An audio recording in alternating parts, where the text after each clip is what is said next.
आपका अपने YouTube channel play with science पर।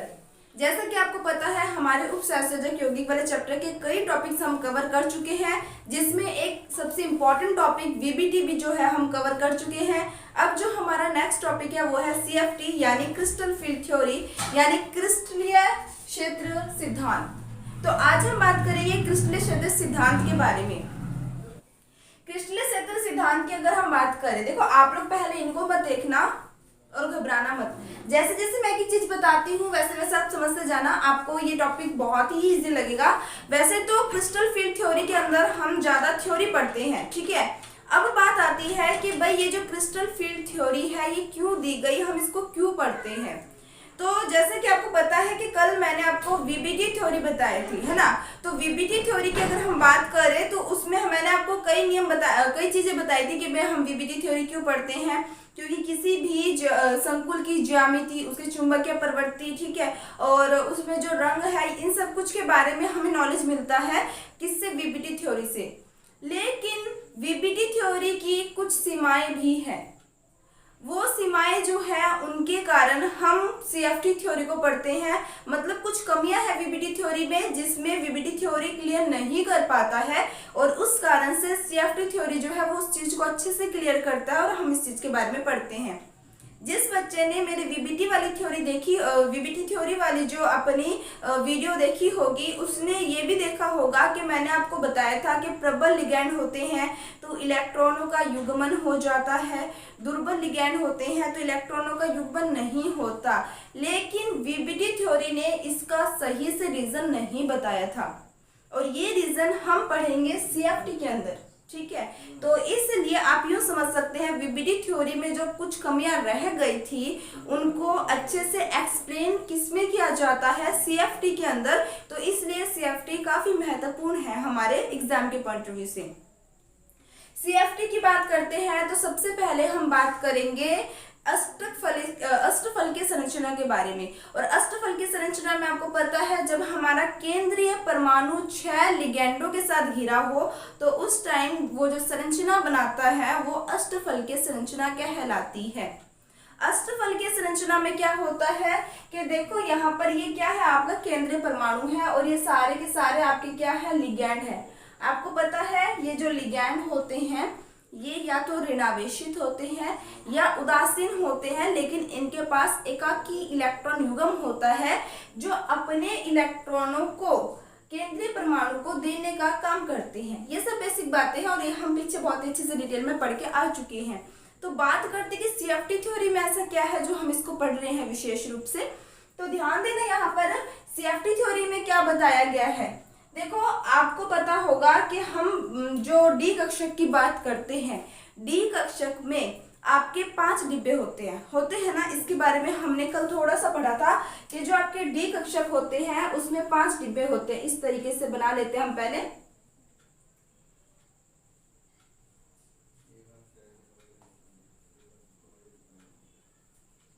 ठीक है। इस तरीके से 5 डिब्बे होते हैं, और ये जो 5 डिब्बे होते हैं ना, इन प्रत्येक डिब्बों को, ये जो प्रत्येक कक्षक है इनको समभ्रंश कक्षक कहा जाता है। क्या कहा जाता है, समभ्रंश कक्षक कहा जाता है। इस वक्त तो इन सभी की ऊर्जा समान है, ठीक है। और प्रत्येक जो डिब्बे हैं यानी प्रत्येक जो कक्षक है इनकी खुद का एक नाम होता है। जैसे मान लो ये जो डिब्बा दिखाई दे रहा है, जो आपको सबसे पहले दिखाई दे रहा है, इसे अपने बोलते हैं DXY। जो सेकंड नंबर पे दिखाई दे रहा है DYZ, थर्ड नंबर पे DXZ, फोर्थ नंबर पे जो दिखाई दे रहा है इसे बोलते हैं DX² - Y², और जो सबसे लास्ट में है इसे हम बोलते हैं DZ²। कहने का मतलब है कि जो हम D की चित्र के बारे में बात करते हैं, जिसमें 5 आपके डिब्बे दिखाई दे रहे हैं, 5 इसके कक्षक होते हैं। प्रत्येक कक्षक जो है समान ऊर्जा के होते हैं, समझना इस चीज को। प्रत्येक कक्षक समान ऊर्जा के होते हैं, इस कारण इन्हें समभ्रंश कक्षक कहा जाता है। और प्रत्येक कक्षक का अपना अपना नाम होता है। पहले वाले को DXY, दूसरे वाले को DYZ, तीसरे वाले को DXZ, फोर्थ को DX² - Y² और फिफ्थ को अपने DZ² कहते हैं। अब बात आती है कि जब हम इसमें इलेक्ट्रॉन भरते हैं, ठीक है, तो इलेक्ट्रॉन जब हम भरते हैं तो क्या होता है कि आपको पता है कि केंद्रीय परमाणु जो है ये चारों तरफ से लिगैंड जो है ये ऋणावेशित होते हैं, ये अपने इलेक्ट्रॉन इसको देते हैं। समझने इस चीज को। अब यहाँ पर जितने भी लिगैंड है ये सभी के सभी क्या करते हैं, इस केंद्रीय परमाणु को अपने इलेक्ट्रॉन दे रहे हैं। अब ये सभी के सभी अगर इलेक्ट्रॉन देने का काम करेंगे तो मुझे एक बात बताना, क्या इनके मध्य आकर्षण होगा या प्रतिकर्षण? देखो सीधी सी बात है, सारे के सारे इलेक्ट्रॉन देने का काम कर रहे हैं, ठीक है। इसने अपने इलेक्ट्रॉन इसको दिया, इसने भी दिए, इसने भी दिए, इसने भी दिए, इसने भी दिए और इसने भी दिए। सारे इलेक्ट्रॉन यहाँ इकट्ठे हो गए इकट्ठे। अब बात आती है कि आपको पता है समान समान को प्रतिकर्षित करता है, यानी नेगेटिव नेगेटिव को प्रतिकर्षित करता है, पॉजिटिव पॉजिटिव को प्रतिकर्षित करता है। मेरे कहने का मतलब ये है, ये सारे के सारे क्या कर रहे हैं, अपने इलेक्ट्रॉन दे रहे हैं। अपने इलेक्ट्रॉन अगर ये अपना देंगे तो इलेक्ट्रॉन इलेक्ट्रॉन के बीच में होगा प्रतिकर्षण। इलेक्ट्रॉन इलेक्ट्रॉन के बीच अगर प्रतिकर्षण होगा तो प्रतिकर्षण के कारण ये जो आपको कक्षक दिखाई दे रहे हैं ये कक्षक क्या हो जाएंगे, विपाटित हो जाएंगे, यानी ये आकर्षक जो है वो टूट जाएंगे। टू टाइप में टूटते हैं, Eg में और T2G में। बात को समझना, एक एक करके समझाऊंगी, सारा समझ आ जाएगा, ठीक है। मैंने पहला कॉन्सेप्ट क्या बोला, मैंने बोला कि ये जो लिगैंड है ना ये सारे के सारे इलेक्ट्रॉन देते हैं केंद्रीय परमाणु को, ये आपको पहले से क्लियर है। अब मैंने आपको कहा कि ये सारे के सारे अगर अपने इलेक्ट्रॉन केंद्रीय परमाणु को देंगे तो इलेक्ट्रॉन सारे इकट्ठे हो रहे केंद्रीय परमाणु पर, और सारे इलेक्ट्रॉन अगर इकट्ठे हो रहे हैं तो क्या केंद्रीय परमाणु पर और लिगैंडों के बीच में आकर्षण होगा या प्रतिकर्षण? सीधी सी बात है, प्रतिकर्षण होगा ना। सारे के सारे इलेक्ट्रॉन दे रहे हैं तो इलेक्ट्रॉन इलेक्ट्रॉन इलेक्ट्रॉन के बीच क्या होगा, प्रतिकर्षण होगा। प्रतिकर्षण होने के कारण इनके ऊर्जा के मध्य अंतर आ जाता है और हमारा जो कक्षक होता है ये टूट जाता है T2G और Eg कक्षक के मध्य, ठीक है। यहाँ पर क्या होता है कि अगर आप इस संरचना को ध्यान से देखो, पहले तो इस संरचना को ध्यान से देखना। अगर आप इस संरचना को ध्यान से देखो तो ये एक्स अक्ष को बताता है, ये वाला जो है ये बता रहा है आपका किसको, वाई अक्ष को,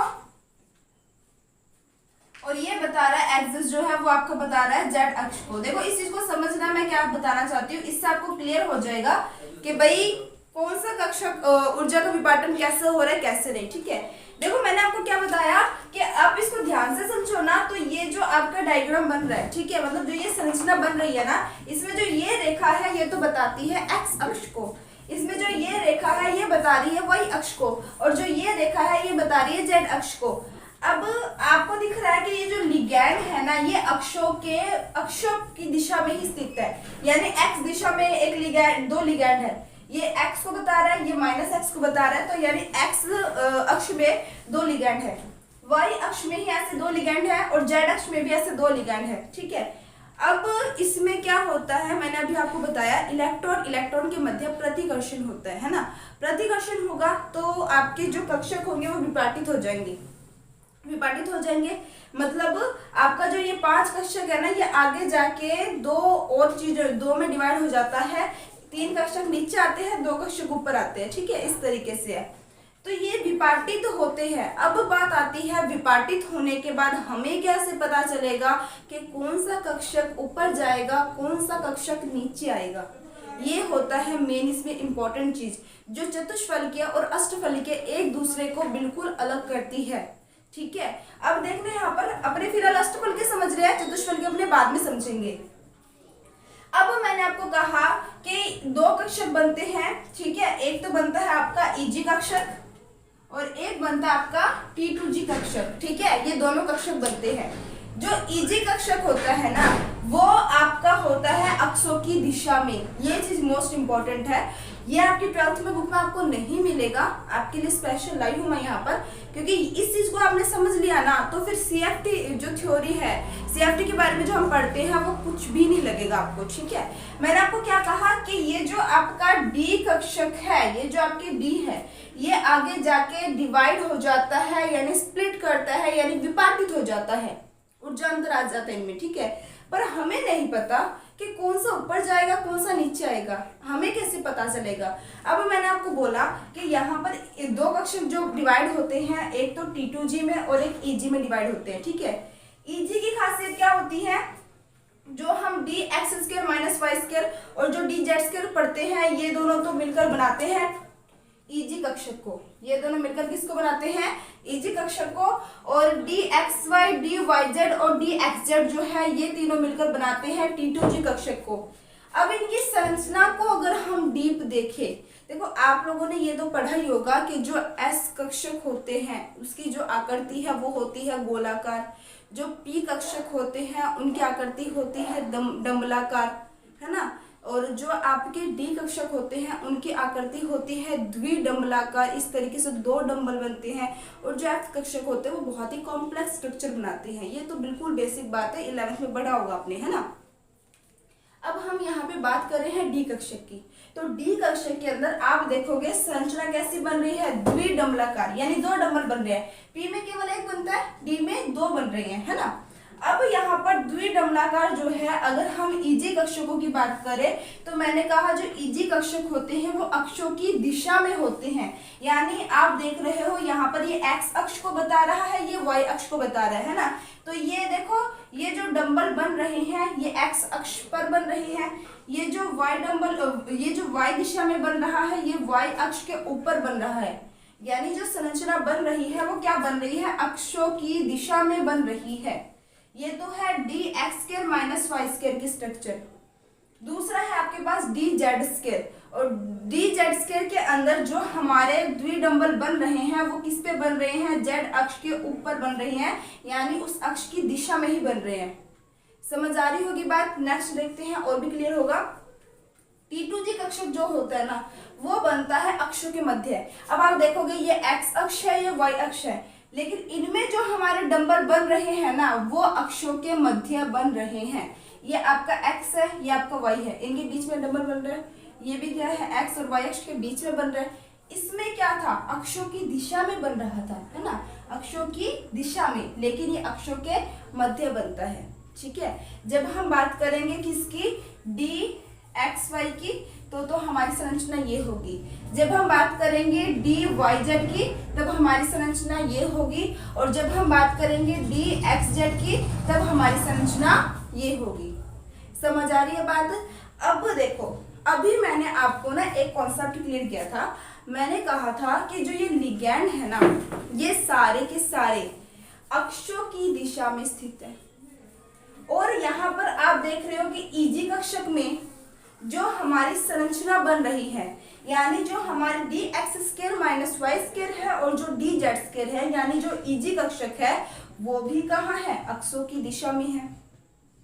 जब ये भी अक्षों की दिशा में है और लिगैंड भी अक्षों की दिशा में है तो EG कक्षक और लिगैंडों के बीच में प्रबल प्रतिकर्षण होता है, क्योंकि दोनों की डायरेक्शन क्या है, सेम है।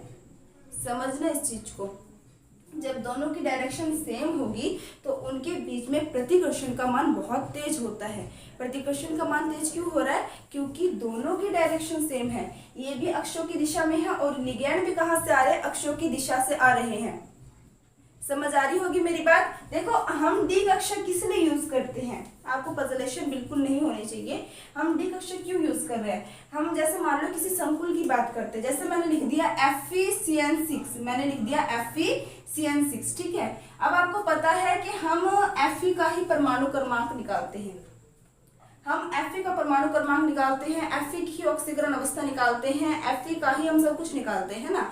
D कक्षक जैसे मान लो Fe 26 नंबर पे है तो हम क्या लिखते हैं इसको, 3D6 4s2 यही लिखते हैं। अब यहाँ पर भाग कौन ले रहा है, D कक्षक। किसका भाग ले रहा है, केंद्रीय परमाणु का। केंद्रीय परमाणु का D कक्षक भाग ले रहा है, ठीक है। यानी जो ये संरचना बन रही है जो अक्षों की दिशा में आ रही है, जो EG है हमारा, वो तो हो रहा है Fe के कारण। लेकिन जो लिगैंड है वो आपके अलग हैं, और ये लिगैंड भी कहाँ आ रहे हैं, अक्षों की दिशा में। यानी इसमें जो हमारा इजी कक्षक है वो भी अक्षों की दिशा में है, और जो लिगैंड है वो भी अक्षों की दिशा से आ रहे हैं। अगर दोनों ही अक्षों की दिशा में होंगे तो इनके बीच अपने बोलते हैं मतलब बहुत ही प्रतिकर्षण होता है, और प्रतिकर्षण होने के कारण ही हमारे जो इजी कक्षक होते हैं ये इनका ऊर्जा स्तर जो होता है ना वो हाई हो जाता है, ये काफी उच्च ऊर्जा स्तर में चले जाते हैं। ठीक है, अभी मैं एक बार आपने इसको स्क्रीनशॉट ले लोगे, फिर मैं डायग्राम से समझाऊंगी और भी ज्यादा समझ आएगा। फिलहाल जो बताने की कोशिश करूँ उसको एक बार ऑब्जर्व करो आप लोग, फिर मैं अच्छे से डायग्राम के साथ समझाऊंगी। लेकिन सेकंड कंडीशन में क्या है, T2G कक्षक है, और T2G कक्षक कहाँ बन रहे हैं, अक्षों के मध्य बन रहे हैं, लेकिन हमारे लिगैंड जो है वो अक्षों की दिशा में है। अब ये अक्षों के मध्य है, ये अक्षों की दिशा में है, तो इनके बीच में जो प्रतिकर्षण है इन दोनों की तुलना में काफी कम होता है। इसलिए जो T2G कक्षक होते हैं अष्टफल की संरचना में वो निम्न ऊर्जा स्तर में जाते हैं, और जो इजी कक्षक होते हैं वो उच्च ऊर्जा स्तर में जाते हैं। समझ आ रही होगी थोड़ी थोड़ी, तो कोई बात नहीं, आप एक बार इसका स्क्रीनशॉट ले लो जल्दी से, फिर उसके बाद मैं आपको डायग्राम के साथ समझाऊंगी, फिर ये टॉपिक आपका क्लियर हो जाएगा।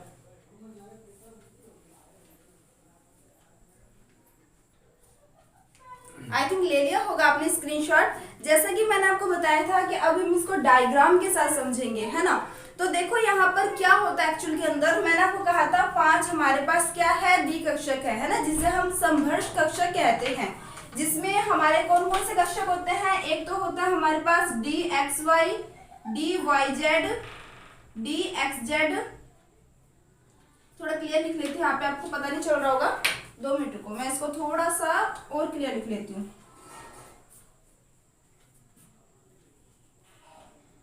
इस तरीके से हमारे क्या होते हैं, इसमें 5 कक्षक होते हैं। एक होता है हमारे पास D X Y, D Y Z, एक होता है हमारे पास डी एक्स जेड, एक होता है d x square minus y square, और जो सबसे लास्ट में होता है वो होता है डी जेड स्क्वायर। अब ये जो आपके तीनों कक्षक है ये कौन से होते हैं, T2G, ये भी मैंने आपको बस अभी थोड़ी देर पहले बताया ही था। और जो लास्ट के 2 कक्षक होते हैं ये कौन से होते हैं, हमारे पास इजी कक्षक, है ना। तो अब देखो क्या होता है, जैसा कि मैंने आपको कहा था कि जो हमारे इजी कक्षक होते हैं, जो हमारे इजी कक्षक होते हैं वो अक्षों की दिशा में होते हैं। कहाँ होते हैं, अक्षों की दिशा में।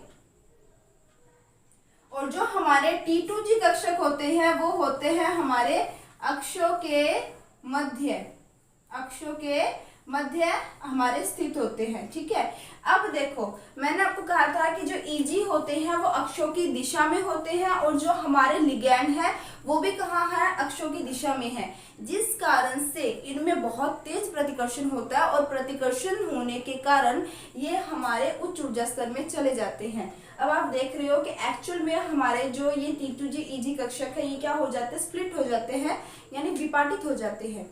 ये 5 जो हमारे संघर्ष कक्षक थे ये 3 और 2 में डिवाइड हो जाते हैं, जिनमें से जो इजी कक्षक है वो उच्च ऊर्जा स्तर में चला जाता है क्योंकि प्रतिकर्षण बहुत तेज है, और जो 3 कक्षक है वो नीचे आ जाते हैं, उनमें प्रतिकर्षण है लेकिन उतना नहीं है जितना इजी में है। ये चीज देखो कई टीचर गलत बताते हैं और कई बच्चे भी गलत पढ़ते हैं। तो एक चीज आपको ध्यान में रखना है कि ये जो T2G और जो इजी कक्षक की हम बात कर रहे हैं, ठीक है, इसमें प्रतिकर्षण होगा, ऐसा नहीं है प्रतिकर्षण नहीं होगा, प्रतिकर्षण तो होगा लेकिन इसकी तुलना में कम होगा। दूसरी बात ये है कि ये जो आपके T2G कक्षक होते हैं इनके ऊर्जा स्तर कभी इससे कम नहीं होते। कई टीचर्स डायग्राम इस तरीके से बताते हैं कि ये जो आपके कक्षक है ये इस तरीके से डिवाइड हो जाते हैं। ये बताते हैं कि भाई ये आपके यहाँ पर 5 ये आपके क्या कहते हैं डी कक्षक बन गया, यहाँ पर आपका आ जाता है T2G, यहाँ पर आ जाता है EG। हमारे कक्षक से जो निम्न ऊर्जा स्तर में होता है वो T2G है, जो उच्च में है वो EG है। ऐसा नहीं होता एक्चुअल में, इससे यानी इससे इन दोनों का ऊर्जा लेवल क्या होता है, ज्यादा होता है। ये देखो अगर मैं इस रेखा को इस तरीके से खींचती हूँ तो आप देखोगे कि इससे दोनों का लेवल अप है ना। तो ये डायग्राम गलत है, आगे से ध्यान रखना आप लोग भी। इस चीज को गलत माना जाएगा, क्योंकि एक्चुअल में क्या होता है कि इन दोनों का ऊर्जा स्तर जो होता है वो अप होता है। प्रतिकर्षण होगा लेकिन यहाँ पर कम होगा और यहाँ पर बहुत तीव्र प्रतिकर्षण होगा। समझ आ गई बात? तो ये चीज आपको ध्यान में रखना है। अब क्या होता है, अब हम इसमें इलेक्ट्रॉन भरते हैं। ठीक है, इलेक्ट्रॉन भरते हैं। मान लो कि आपके पास है 5 इलेक्ट्रॉन। ठीक है, अब आपके पास 5 इलेक्ट्रॉन है तो 5 इलेक्ट्रॉन को आप कैसे भरोगे? तो 5 इलेक्ट्रॉन मैं यहाँ भर देती हूँ 1 2 3 4 एंड 5। ठीक है, अब ये जो 5 इलेक्ट्रॉन है यहाँ पे भी हम इसको फिल कर देते हैं। अब ये जो 5 इलेक्ट्रॉन है, एक्चुअल में ये 5 इलेक्ट्रॉन को कैसे भरा जाएगा? देखो, एक तो तरीका होता है कि आप पांचों के पांचों इलेक्ट्रॉन यहाँ भर दो, या एक तरीका ऐसे होगा कि 3 इलेक्ट्रॉन यहाँ भरो, 2 इलेक्ट्रॉन यहाँ भरो। समझ आ रही है मेरी बात? अब बात आती है कि हमें कैसे पता चलेगा कि हमें कितने इलेक्ट्रॉनों को नीचे भरना है, कितने इलेक्ट्रॉनों को ऊपर भरना है। मतलब अब जो आपका प्रबल लिगैंड और दुर्बल लिगैंड वाला कॉन्सेप्ट था ना, वो यहाँ क्लियर होगा। कैसे होगा? देखो, ये जो दो आपके कक्षक बन रहे हैं Eg और T2G कक्षक, इनके बीच में कोई ना कोई ऊर्जा अंतर तो होगा।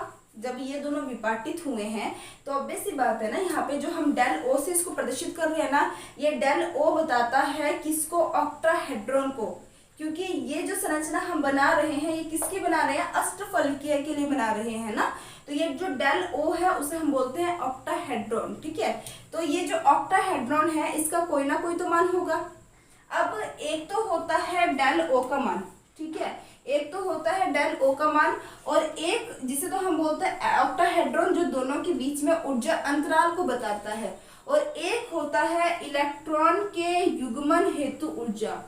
इलेक्ट्रॉन के युग्मन हेतु ऊर्जा, इसे हम बोलते हैं पाई या पी भी बोलते हैं। इसे पाई भी बोलते हैं या पी भी बोलते हैं।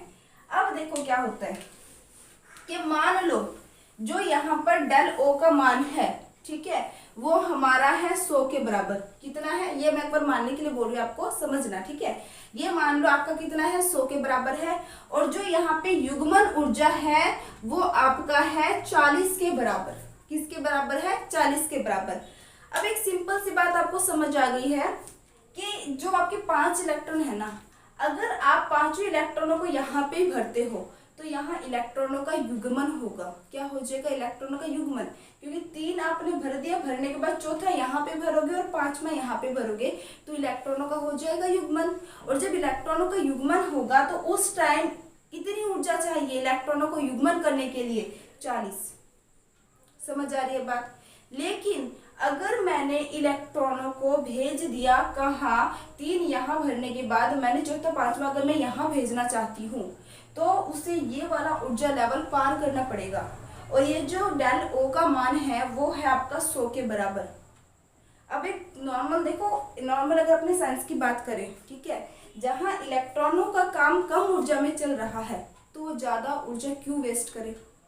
नॉर्मल सी बात है कि अगर मान लो आपको कोई सामान लेना है, एक सामान है कि अगर आपने उसको 40 में लिया तो आपका काम चल जाएगा, और वही सामान आपको 100 में भी मिल रहा है, तो ऑब्वियस सी बात है ना कि आप अपने 40 में ही उस सामान को एडजस्ट करोगे।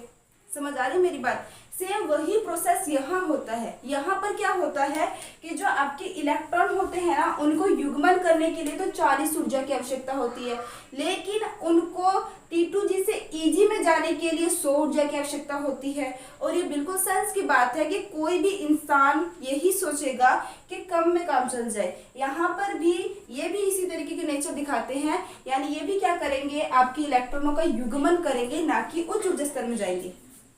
समझ आ रही है बात? तो यहाँ पर क्या होते हैं? 5 इलेक्ट्रॉन कैसे भरे जाते हैं? इस तरीके से, और ये हो जाता है इलेक्ट्रॉनों का युग्मन। Clear concept? आई थिंक यहाँ तक तो क्लियर हो गया होगा। ठीक है, अब बात आती है कि आप पूछोगे कि मैम ये तो समझ आ गया, लेकिन जो आप बोल रहे थे प्रबल लिगैंड दुर्बल लिगैंड वाला कॉन्सेप्ट क्लियर हो जाएगा, वो कहाँ से क्लियर हुआ? तो वो भी क्लियर होगा। अब देखो क्या होता है इसमें। क्या होता है कि ये तो हो गया कि जब आपके इन दोनों के बीच में ऊर्जा अंतराल युग्मन करने वाले ऊर्जा से भी ज्यादा होगा तो इलेक्ट्रॉन युग्मन करना ही पसंद करेगा। ये कब होता है? जब आपके लिगैंड प्रबल प्रकृति के होते हैं। जब लिगैंड प्रबल प्रकृति के होते हैं तो फिर उस टाइम प्रतिकर्षण का मान ज्यादा होता है। प्रतिकर्षण का मान ज्यादा होगा तो दोनों के बीच ऊर्जा अंतराल भी ज्यादा होती है। ठीक है, जैसा हमने पीछे एग्जाम्पल पढ़ा था कि जो FeCN6, ठीक है, तो जो Cn था वो एक प्रबल लिगैंड था और प्रबल लिगैंड के कारण इलेक्ट्रॉनों का युग्मन हो रहा था, है ना। यहाँ पर भी सेम वही कंडीशन होता है। अगर हम बात करते हैं कि आपके पास दुर्बल लिगैंड है, चलो दुर्बल लिगैंड के डायग्राम को देखते हैं, अब आपको समझ आएगा। ठीक है, चलो यहाँ मैं इसको सेम ऐसा ही बना देती हूँ।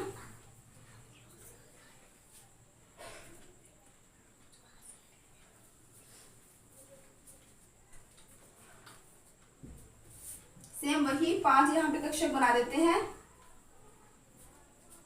मैं थोड़ा सा आपको जल्दबाजी बता रही हूँ, ये डायग्राम क्लियर आपको ऐसा ही बनाना है, ये मैं आपको बस जल्दी समझाने के लिए चीजें बता रही हूँ। ठीक है, ताकि आपको इनमें अंतर पता चल जाए। ठीक है, अब देखो यहाँ पर आ जाएगा आपका T2G कक्षक, यहाँ पर आ जाएगा आपका EG कक्षक। अब क्या होता है कि अगर आपने जो संकुल लिया है और उसमें आपका लिगैंड दुर्बल प्रकृति का है, तो दुर्बल है तो वो क्या करेगा, इतना ज्यादा प्रतिकर्षण नहीं कर पाएगा। प्रतिकर्षण ज्यादा नहीं कर पाएगा तो इनके बीच में जो ऊर्जा अंतराल है वो इसकी तुलना में काफी कम होगा। ठीक है, यानी मान लो कि यहाँ पर जो आपका डेल O का मान आपको प्राप्त हो रहा है वो लगभग आपको 30 प्राप्त हो रहा है। लगभग मान लो ये आपको कितना प्राप्त हो रहा है, 30 प्राप्त हो रहा है, ये 20 मान के चलते हैं। ठीक है, कितना प्राप्त हो रहा है, 20। अब देखो यहाँ पर आपके पास 2 कंडीशन है। आपके पास मान लो 5 इलेक्ट्रॉन है। सबसे पहले अपने इसको फिल कर देते हैं, 1 2 3 4 5, 1 2 3 4 5। ठीक है, अब आपको पता है या तो आपके इलेक्ट्रॉन 20 ऊर्जा को यूज करके आपके इलेक्ट्रॉन जो है वो T2G से EG में चला जाए, या फिर 40 का यूज करके वो युग्मन कर ले। अब आप खुद समझदार हो, आप खुद बता सकते हो कि जहां इसका काम कम में चला जाएगा वहां ये ज्यादा का यूज क्यों करेगा, है ना। तो अब यहाँ क्या होता है कि जो आपके इलेक्ट्रॉन होते हैं वो इस तरीके से क्या हो जाते हैं, स्प्लिट कर जाते हैं, यानी निम्न ऊर्जा स्तर से कहाँ चले जाते हैं, उच्च ऊर्जा स्तर में चले जाते हैं। और ये कब हो रहा है, जब हमने क्या ले रखा हो, दुर्बल लिगैंड ले रखा हो। और ये कब होता है, जब हमने प्रबल लिगैंड ले रखा हो। आई थिंक अब जो चीजें हैं वो बिल्कुल अच्छे से क्लियर हो रही होगी। और मैंने आपको कहा ही था कि डायग्राम के साथ जब हम समझेंगे तो आपको ये बहुत इजी लगेगा। ठीक है, तो अब आपको पता लग गया जो कमी वीबीटी थ्योरी में थी, जो वीबीटी के अंदर हमें क्लियर नहीं हो रहा था कि दुर्बल प्रबल के कारण युग्मन कैसे हो रहा है, उस चीज को हमने कहाँ क्लियर कर लिया, क्रिस्टलीय क्षेत्र सिद्धांत यानी CFT में। और CFT ये बात क्लियर बता रहा है कि प्रबल लिगैंड के कारण क्या होगा, रिपीट कर रही हूं मैं, प्रबल लिगैंड के कारण क्या होगा, प्रतिकर्षण ज्यादा होगा। प्रतिकर्षण ज्यादा होगा तो EG और T2G के मध्य जो ऊर्जा अंतराल है वो ज्यादा होगा। ऊर्जा अंतराल ज्यादा है तो जो इलेक्ट्रॉन है वो ज्यादा ऊर्जा को पार नहीं करेगा, उनका युग्मन हो जाएगा। और यहाँ पर प्रबल लिगैंड के कारण युग्मन हो जाता है और ये यहाँ पर हमें क्लियर हो रहा है। लेकिन दुर्बल लिगैंड में क्या होता है कि जो आपके EG और T2G के मध्य प्रतिकर्षण होता है वो कम होता है। प्रतिकर्षण कम होने के कारण जो इलेक्ट्रॉन होते हैं वो आसानी से आपके निम्न से उच्च ऊर्जा स्तर में चले जाते हैं और यहाँ इलेक्ट्रॉन का युग्मन नहीं होता है। क्लियर बात। तो ये तो पूरा का पूरा जो कॉन्सेप्ट था वो अष्टफलकीय संकुल के लिए था। ठीक है, जब हम बात करेंगे चतुष्फलकीय संकुल के बारे में तो अष्टफलकीय में और चतुष्फलकीय में क्या फर्क है। देखो अष्टफलकीय की बात करें ना तो वहां पर हम क्या पढ़ रहे थे, लिगैंड जो है वो आपके अक्षों पर स्थित है और EG कक्षक भी अक्षों पर है, जिस कारण से लिगैंड और EG कक्षक के मध्य प्रतिकर्षण हो रहा था और EG जो है वो उच्च ऊर्जा स्तर में चला गया था, है ना।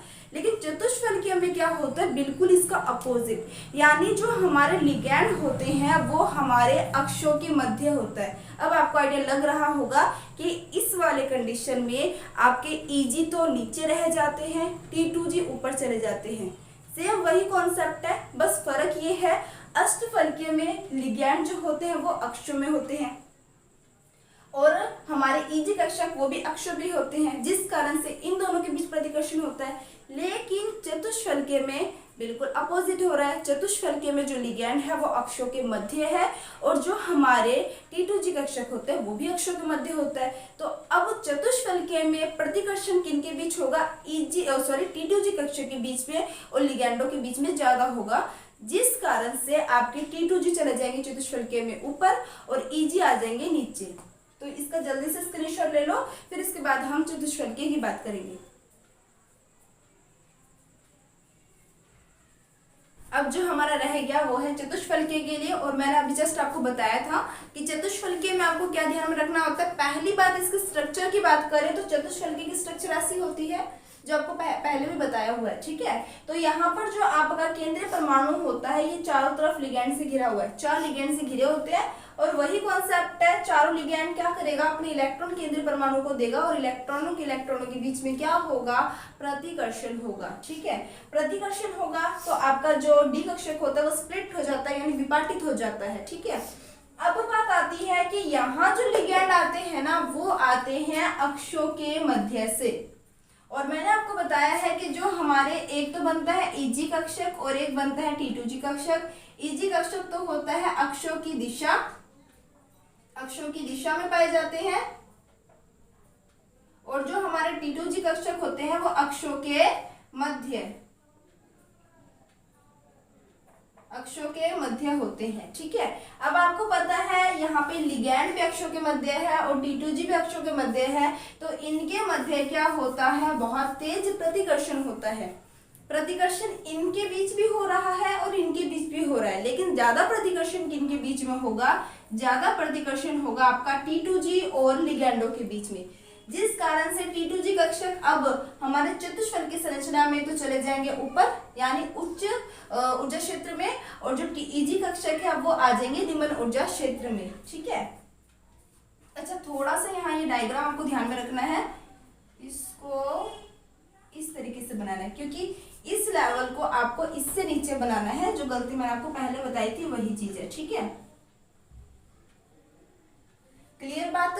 तो अब आपको पता है इसमें 3 कक्षक जो होते हैं वो तो बताते हैं T2G को, और 2 कक्षक जो होते हैं वो बताते हैं EG को। तो जो 2 कक्षक EG है वो नीचे चले गए, जो T2G है वो ऊपर चले गए। और चतुष्फलकीय में जो ऊर्जा का अंतर होता है उसे शो किया जाता है डेल T से। T जो बताता है वो टेट्राहेड्रॉन को बताता है। अष्टफलकीय में हम क्या लेके चल रहे थे, डेल O, और यहाँ हम क्या लेके चल रहे हैं, डेल T, ठीक है।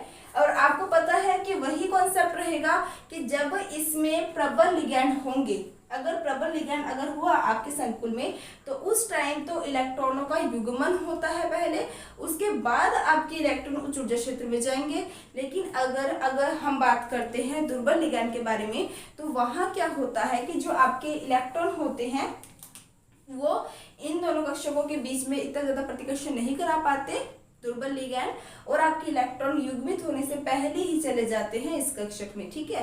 सारा वही कॉन्सेप्ट है, बस फर्क किसका है, T2G और EG कक्षक के लेवल का, कौन उच्च में आएगा कौन निम्न में जाएगा, ये थोड़ा सा आपको ध्यान में रखना है। और आई थिंक आज जितना भी मैंने करवा दिया वो आपको अच्छे से क्लियर हो गया होगा। इसके कुछ एग्जांपल्स जो है वो आप खुद कर सकते हो, क्योंकि VBT थ्योरी से मैच ही खाता है, बस जो डिफरेंट है वो मैंने आपको बता दिया। मतलब अगर किसी में चुंबकत्व का मान ज्ञात करना हो, कुछ भी ज्ञात करना हो तो आप बता सकते हो, ठीक है। तो आई थिंक आज का जो टॉपिक है वो अच्छे से क्लियर हो गया होगा। अगर आपको अच्छे से समझ आ रहा है तो वीडियो को लाइक शेयर करना मत भूलना, और जो बच्चे चैनल पर नए हैं वो सब्सक्राइब करना मत भूलना। और जिन बच्चों को मेरे पैट कोर्स चाहिए, कंप्लीट पैट कोर्स, जिन्हें ऑब्जेक्टिव क्वेश्चन, टेस्ट सीरीज और नोट्स सारी सुविधाएं एक साथ चाहिए, तो वो ड्रीम क्लासेस के लर्निंग ऐप से मेरे कोर्स को परचेज कर सकते हैं। और अन्यथा आप यहाँ से पढ़ ही रहे हैं, और अच्छे से पढ़ते रहिए, इसी तरीके से हंसते रहिए, मुस्कुराते रहिए। All the best, take care, bye bye, और स्क्रीनशॉट लेना मत भूलिए।